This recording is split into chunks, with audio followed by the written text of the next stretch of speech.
Kerala state service pensioners association Devikulam നിയോജക മണ്ഡലം കമ്മിറ്റിയുടെ നേതൃത്വത്തിൽ ഏകദിന ശില്പശാല സംഘടിപ്പിച്ചു. സംഘടനാ ട്രഷറർ കെ.വി. മുരളി ശില്പശാല ഉദ്ഘാടനം ചെയ്തു.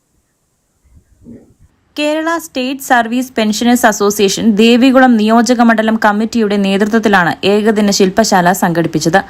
Adimali LIC agent cooperative society ഹാളിൽ നടന്ന പരിപാടി സംഘടനാ ട്രഷറർ കെ.വി. മുരളി ഉദ്ഘാടനം ചെയ്തു. 32 വയസ്സായ സംഘടനയാണോ 33 ആണോ വലുതെന്ന് ചോദിച്ചാൽ അവർ പറയും 31.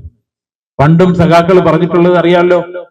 ഒരു ശമ്പള കമ്മീഷൻ വരുമ്പോൾ 1/2 തന്നപ്പോൾ അവര് 1/3 തന്നപ്പോൾ സഖാക്കള് യൂണിയൻകാരും KSTAക്കാരനും ഓഫീസിലും സർക്കാർ ഓഫീസിലും കയറി പറഞ്ഞത് 1/2 വലുതാണ് നമ്മുടെ നയനാർ തന്ന 1/3. അത് നിങ്ങൾ മനസ്സിലാക്കണമെന്ന് പറഞ്ഞു. 10ാം ശമ്പള കമ്മീഷൻ നമ്മൾ എന്നും മരണം വരെ ഓർക്കുന്ന ഒരു മുഖ്യമന്ത്രിയായിരുന്നു ഉമ്മൻചാണ്ടി. മരിച്ചിട്ടുണ്ടെന്ന് എനിക്കിപ്പോഴും തോന്നുന്നില്ല, കാരണം എന്റെ തൊട്ടടുത്ത് നിൽക്കുന്നത് പോലെ.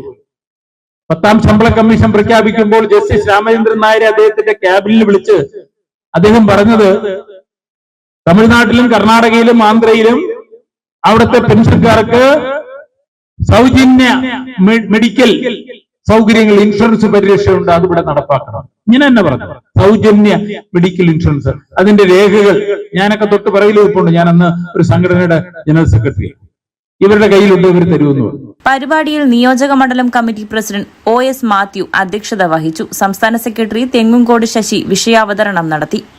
പരിപാടിയിൽ വനിതാ ഫോറം സംസ്ഥാന കമ്മിറ്റി അംഗം KM റജീന, ജില്ലാ വനിതാ ഫോറം പ്രസിഡന്റ് ഡാലി തോമസ്, ജില്ലാ പ്രസിഡന്റ് ഐവാൻ സെബാസ്റ്റ്യൻ, ജില്ലാ സെക്രട്ടറി TM ജോയ്, നിയോജക മണ്ഡലം കമ്മിറ്റി സെക്രട്ടറി അശോക് കുമാർ തുടങ്ങി സംഘടനയുടെ വിവിധ നേതാക്കൾ പങ്കെടുത്തു.